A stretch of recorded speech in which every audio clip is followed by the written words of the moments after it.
And we're talking about this experience of love and recognizing that. And Sophia, your meditation this morning was amazing. Thank you so much for that.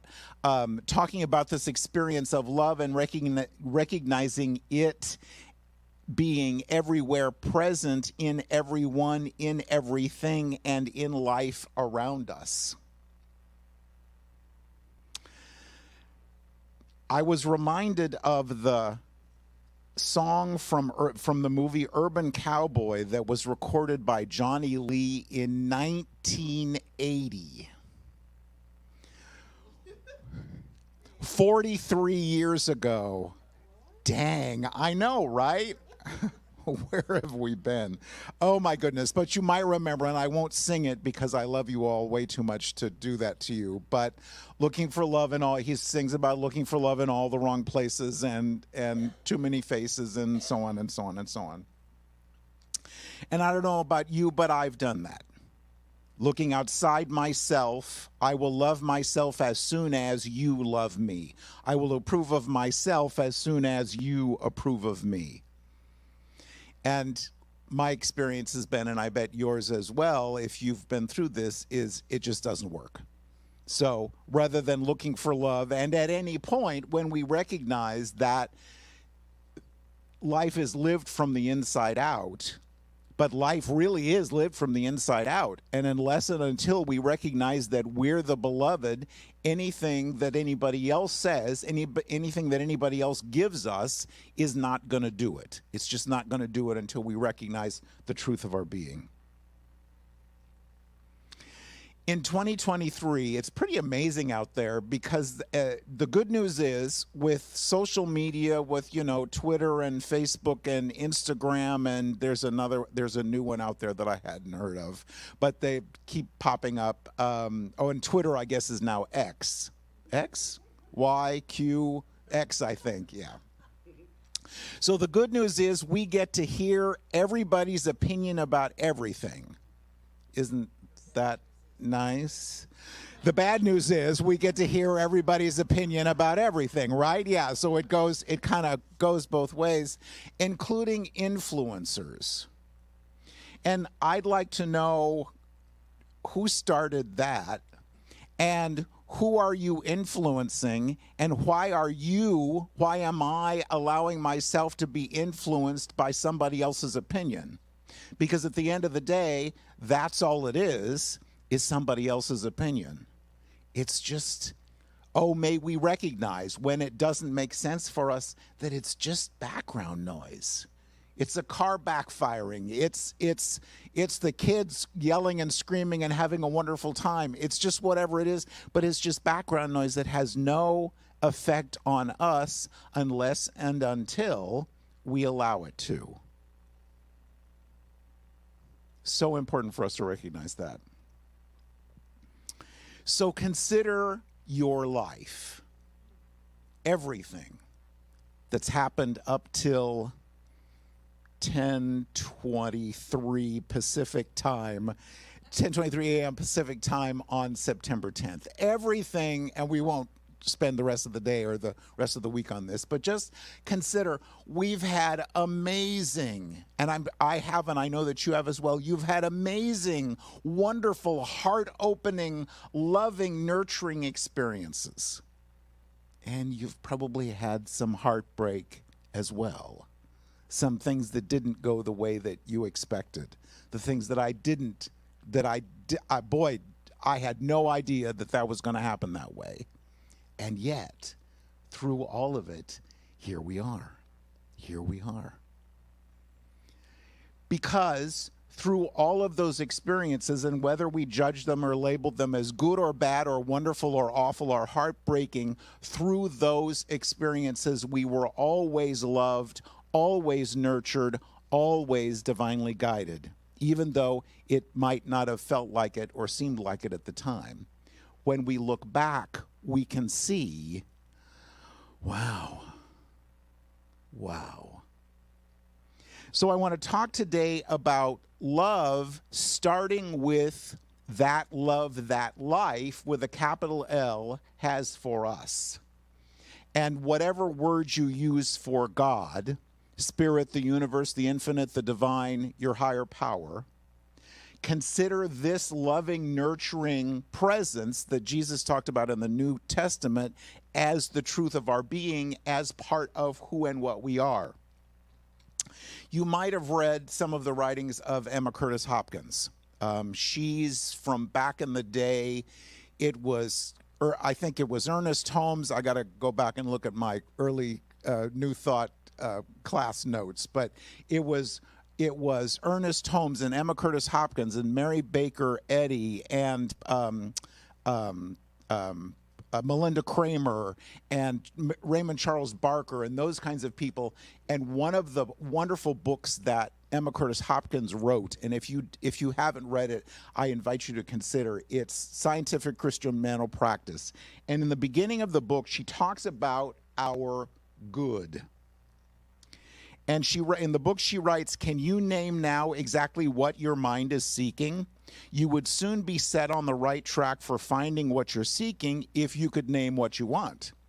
Are you not seeking good? Why do you move your right hand? You move it to get your good. Why do you breathe? You breathe to get your good. Why do the stones lie still and wait? They are waiting for their good. Why does the bird fly? It flies for its good. Everything moves and waits for its good. So you see that the good draws everything. The good which you and I want governs everything we do. Therefore, the good which you are seeking is your God. And I invite us to change that, to substitute that word good for love. Because everything we're doing, whether we recognize it or not, everything we're doing, everything we're seeking, everything we're looking for, at the end of the day, we're looking for that experience of love. Sometimes, as I talked about before, sometimes we do goofy things, using a purely metaphysical term. We do goofy things in looking for that love. Sometimes we do that. No, I'll talk about that later. But outside of ourselves, that finding that perfect person, I just need somebody to love me. And I don't know about you, but my experience has been that, boy, that just does not work unless and until we love ourselves and recognize that we're the beloved, that nobody else outside of us is going to give us that love and approval unless we give it to ourselves. Not a new job, not a new car, not a new relationship, not any of those things, unless and until we get it within ourselves that we're already the beloved. Because life, God's Spirit, the infinite, the divine, our higher power, whatever we choose to call it, loves us and wants us to succeed, wants us to be happy, wants us to have this most amazing, luscious, delicious, abundant, ridiculously fantastic life. That's what we came here to do. That's the opportunity for us. That's the gift for us. When we allow the still small voice to get a word in edgewise, we are offered the most amazing wisdom and guidance. Hasn't that been your experience? And maybe it's Costco. It's the Friday before a 3-day weekend. It's lunchtime. And I just need a bag of salad and a package of cookies.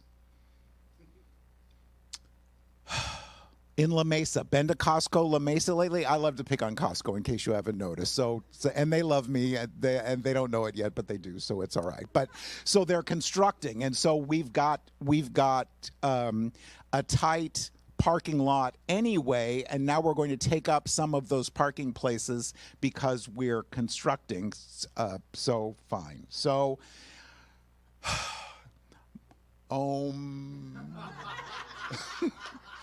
bringing my spiritual practice, bringing my patience, bringing my unconditional love and all the rest of that, and then asking, so where do I go to find a parking place? we ask the question, and then do we go there? Or do we automatically, does ego, and remember Wayne Dyer said that ego stands for edging God out. Does ego remind us, yeah, but it's a really busy day, you better go and park back there by the gas station? Do we do that? Or do we act on those intuitive ideas? Because the most amazing things happen for us when we allow ourselves to act on that intuition. I saw, and there's no judgment here, just an observation. Well, almost no judgment. Just an observation. I saw a class advertised for developing your intuition. Listen. Just listen. That's all we need to do is listen to what, and it's the loving, nurturing voice, because we also get ego, and for God's sake, Jerry, how stupid can you be? That is not the loving, nurturing voice. That's ego. That's our internal blah, blah, blah. The loving, nurturing voice is, no, do this, go here, call this person. It's that love that the universe has for us. So I'm probably going to tear up, so just bear with me on this. It's been an amazing summer of travel. I was at the International New Thought Alliance Congress in Fort Lauderdale in July. Just a great gathering. Fort Lauderdale in July. I don't know whose idea this is, but I love my dear ones in the southeastern U.S. But baby, it was hot. But it was a great experience, and so this year was also the Parliament of World Religions. World Religions in Chicago in July.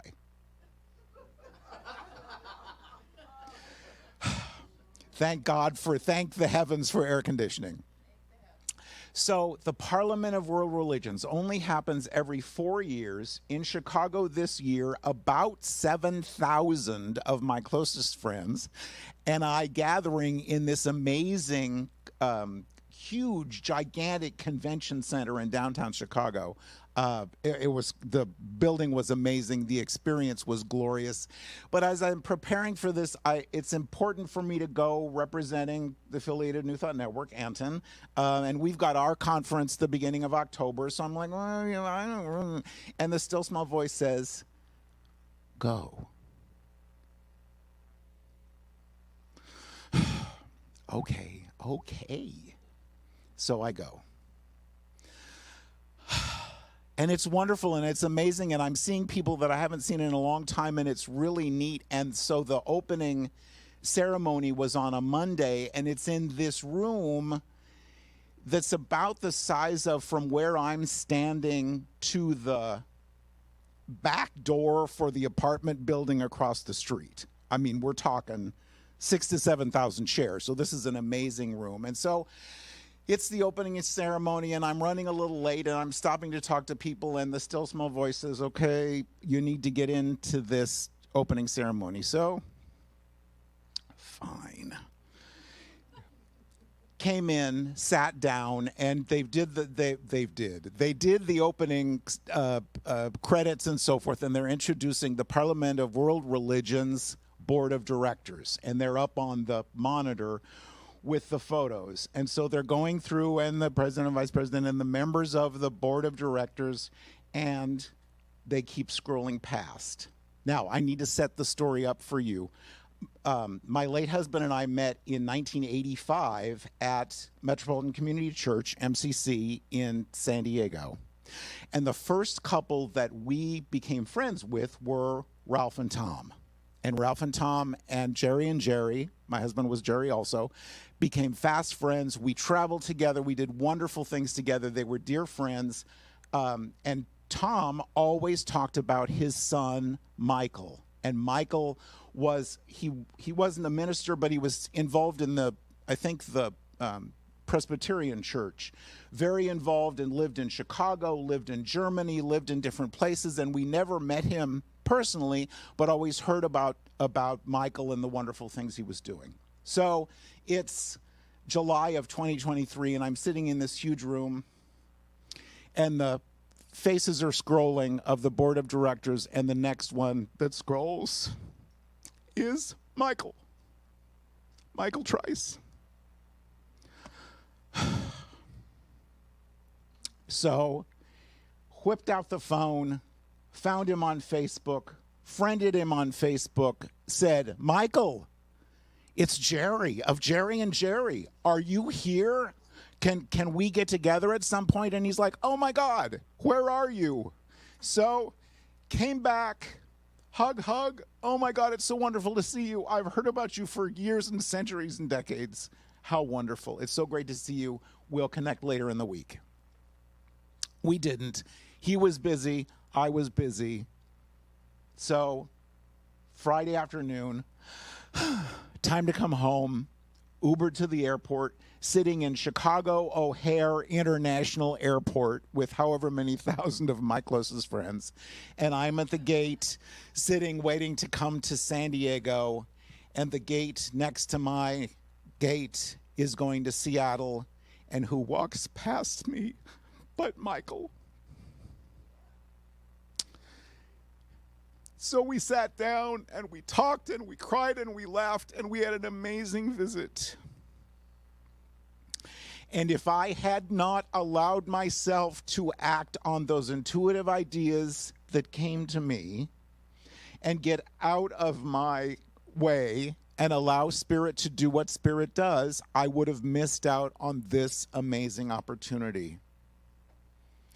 This is the love that life has for us,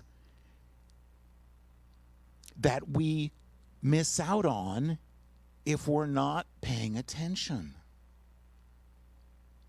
Call this person. Go here. See this. We are so loved. We are so divinely guided. It's the truth of our being. It's who and what we are in every moment when we allow ourselves. So call it love, call it whatever you want to call it. Anne Lamott calls it grace. And I love this quote from her. I do not at all understand the mystery of grace, only that it meets us where we are, but does not leave us where it found us. And how often is that our experience? And because it is and has been, we draw on that remembrance. If I was divinely guided to do this, I can be divinely guided to do this and to ask. Remember in the New Testament, I think it was the Sermon on the Mount, Jesus said, ask, seek, and knock. Are we asking and seeking and knocking, or are we just going along hoping for the best? It's always our possibility. So think about this experience of love, but not just as an emotion, but as an action word. Doing something, making a difference in the world, and I'll talk more about that later. So if we talk about love, to me, we got to talk about 1 Corinthians 13. And if you don't remember, if you grew up in the Christian church, if you don't remember anything else from the Bible, I bet you remember 1 Corinthians 13. And I'm going to read it to you just because I can.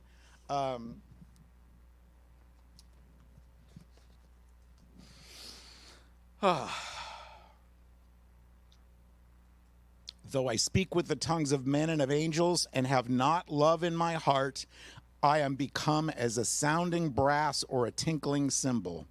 And though I have the gift of prophecy and understand all mysteries and all knowledge, and though I have all faith so that I could remove mountains and have not love in my heart, I am nothing. And though I bestow all my goods to feed the poor, and though I give my body to be burned and have not love in my heart, I gain nothing. Love is long-suffering and kind.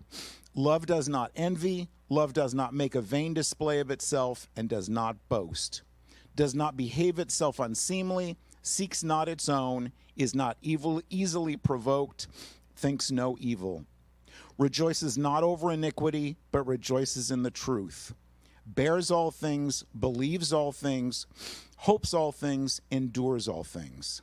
Love never fails, but where there be prophecies, they shall fail.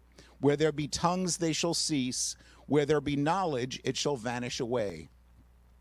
For we know in part and we prophesy in part, but when that which is perfect is come, then that which is imperfect shall come to an end.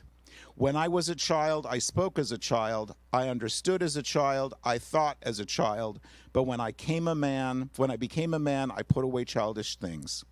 For now we see through a mirror darkly, but then face to face. Now I know in part, but then shall I know, even as I also am known. And now abide faith, hope, and love, these three. But the greatest of these is love.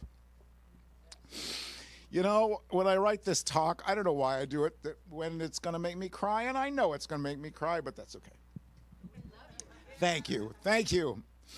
So this experience of love is always there for us, is always visible to us when we allow it to be. When we allow it to be. In joys and wonders and the parking place at Costco and the check that you weren't expecting so that you can pay your mortgage this month and the physical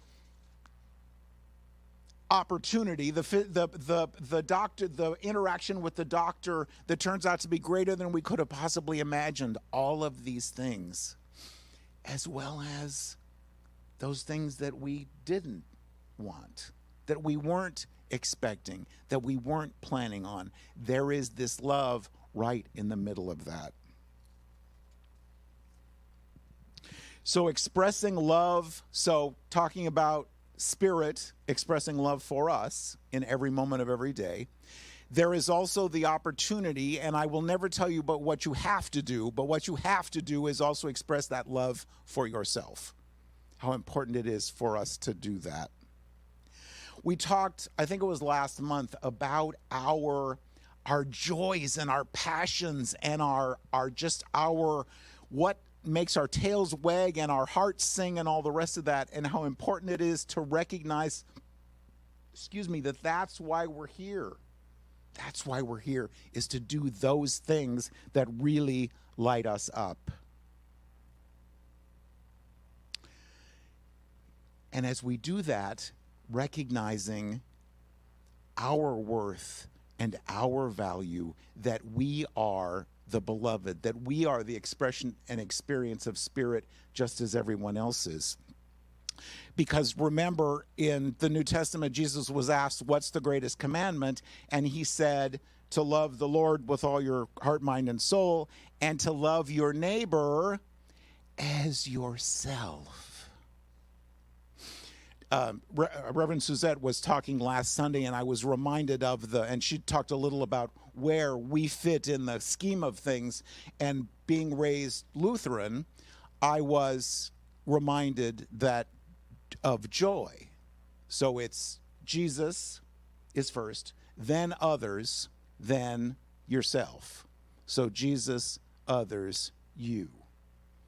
And I would suggest that you can't do the J and the O unless and until you do the Y. So how important it is for us to be aware of that. So then now we'll talk about those people. We'll talk about the others. We'll talk about the others. I think it might be human nature for us to be drawn to people who look like us and act like us and believe like us and have similar backgrounds like us and work like us and love like us. But how wonderful, and if you've had this experience, you know, and if you haven't, I so invite you to think about it, how delicious it is, how luscious it is when we allow ourselves to meet and spend time with people who don't think like us, who don't act like us, who don't have similar backgrounds to ours, who don't love like us, and recognize that at the end of the day, all of us, going back to Emma, are just searching for our good. Whatever that looks like, whatever route that takes, all of us are just seeking the same thing. The richness comes in getting to know people from different backgrounds and different faiths and so forth. So many of you know my late husband was from a little tiny town in Appalachia in Kentucky. He had, let's see, so at when I first met him, he had five aunts and uncles plus his mother, so six kids altogether, and all of their offspring. So husbands, children. So when we would go back for a family gathering, it's like half the county is trying to get into that room to have Christmas dinner or whatever it was, which was very different for me because my father was an only child. My mother was an only child. I have one sister. I have one son. So much smaller nuclear family, but they had just these huge hordes of people, very different. Life is a little different in the mountains of Kentucky. They do Christmas on Christmas Eve. We do Christmas Day. For heaven's sake, what are you doing? He's not here yet. How can you celebrate the birth of Jesus if he's not here yet? Right? Yeah. They have chicken and dumplings, which he loved. I never could get, but whatever. And collard greens and biscuits and gravy that I have grown to love over time. But just a different experience, a different and so wonderful, and I could not have been more blessed because they were so loving and so welcoming and still are, and I will probably be with them for Thanksgiving, which is just the greatest experience because they are part of my family and always will be. What I believe and what I know is that we all just want the same thing. We all just want to love and be loved. We all want to have enough, to feel safe, to feel secure, to have a purpose. That's what we want. That's, if there's somebody out on the corner this morning, that's what they want. That's what the youth in Urban Street Angels program wants. That's what everybody wants, is to just feel loved and nurtured and safe and secure and to have enough. Sometimes people go about it in different ways, not the way we would have, not the way we would have chosen or we would have suggested for them, but they do it however they do it. Because each person is on their path, each including our children and grandparents and children and grandchildren and parents and grandparents and spouses and everybody else. Each person is on their own path. Edwin Gaines once said, God doesn't have grandchildren. So each person has that relationship with their higher power. And without us getting involved, if you would just do this, your life would be so much better. Well, thanks, but that's not my choice. That's not my path. Each person is on their own path. So you've heard me say this before, and you will again. I love Facebook, and this came up for me. And if we're friends on Facebook, you might have seen this post, but I just absolutely love this. Some people are empowered by travel, and some are inspired by the warmth of home. Some thrive in the spotlight, and some feel called to support those who are on stage. Some people are comfortable half-dressed and cussing like sailors, and others prefer modesty and gentleness. The thing is, we are all empowered and inspired in different ways, and it's not our job to decide what that looks like for anybody else. Dang. Isn't that intense? Because your life would be so much better if you just do what I tell you to. No, it wouldn't. because that's not what I'm here to do. I'm here to do it however I'm here to do it. Course in Miracles reminds us there is love and a call to love. That's all there is. And so the opportunity for us is to recognize that call to love and to honor them, whoever they are, to honor that path, to assist when we're asked, but to know the truth for them and to love them. That's what we're called to do, no matter the situation. And then loving ourselves. Again, the greatest commandment: God, your neighbor, as yourself. As yourself. So what are we going to do this afternoon to love and honor ourselves? Some ideas. Unconditional love for all of life, including ourselves, moving from FOMO, fear of missing out, to JOMO, the joy of missing out. Thank you so much. That was so kind of you to think of me, but I'm sitting home and watching 2.5 Men reruns, or going to the park to frolic, or going to the beach, or not doing anything, just petting the dog, whatever it is. We have, as the beloved, we have that opportunity, and I would suggest that requirement, to take care of ourselves, to say yes, to say no. In love and compassion, thank you so much for thinking about me, which is another Sunday talk that we'll come to later. Loving ourselves, loving others, recognizing that we can't get away from it, but because it's in the cell of our being, it's who we are, it's what we're here for, is to recognize that amazing love that life has for us, life with a capital L, that uppercase L, to recognize that in ourselves and to share it with others. So I have 2 more quotes for you. I love this. Unless it is mad, passionate, extraordinary love, it is a waste of time. There are too many mediocre things in life. Love should not be one of them. I absolutely love that. And finally, so wisdom comes from the most amazing places. And this weekend in Florida, where I am not, is Disney's D23 weekend experience. And D23, because Disney started in 1923, D23 is the fan club of the slightly crazy Disney people. And you could get, I did not get because I had other commitments, but my beloved is there in the 90+ degree Florida weather. I know. But an amazing experience. And so they did a live stream of the conversations yesterday. And so I got to be there in the comfort of my living room with my dog next to me, but they talked about the plans for Disney World and the plans for Epcot Center, and it's just amazing. And I was reminded of this next quote from Walt Disney, who was pretty amazing.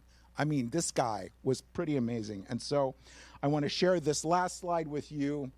So this photo is from Disneyland in Anaheim, Christmas of 2021. And this is, if you might recognize it, this is Small World. And every year they do amazing Christmas decorations. And so this is the outside of the building. And so, quoting Walt Disney, the things we have in common far outnumber and outweigh those that divide us. So with that in mind, join me in the light for just a minute.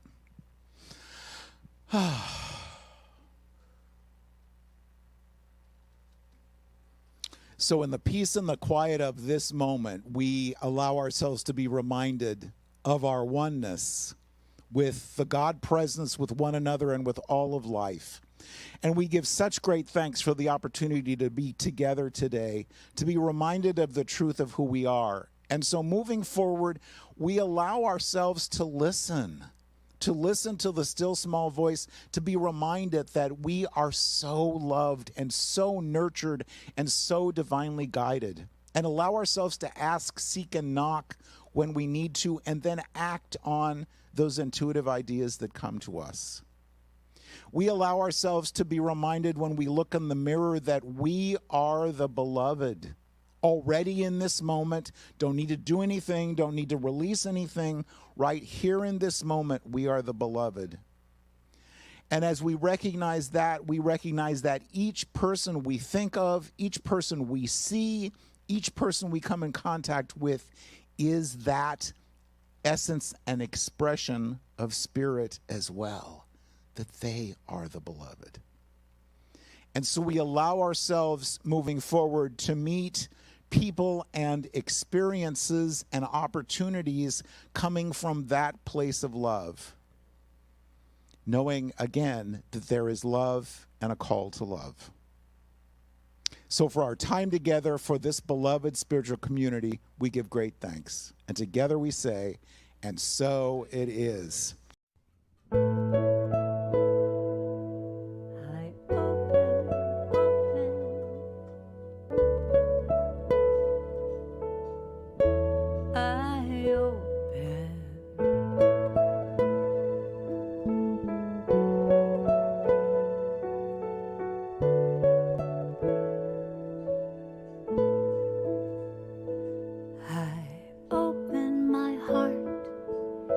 Healing in this moment, I open my heart to love. I open my heart to healing in this moment. When I open my heart, I am healed. I open my heart to healing in this moment. I open my heart to love. I open my heart to healing in this moment. When I open my heart, I am healed. I open my heart to healing in this moment. I open my heart to love. I open my heart to healing in this moment. When I open my heart, I am healed. I open my heart to all the possibilities. I open my heart, and I know when I surrender and trust and breathe in gratitude, I am healed.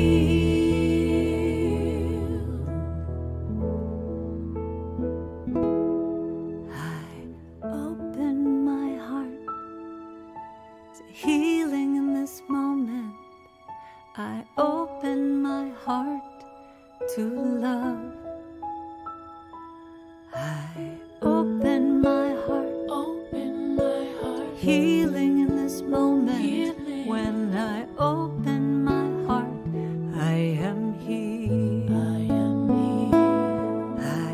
open my heart, healing in this moment. I open my heart to love.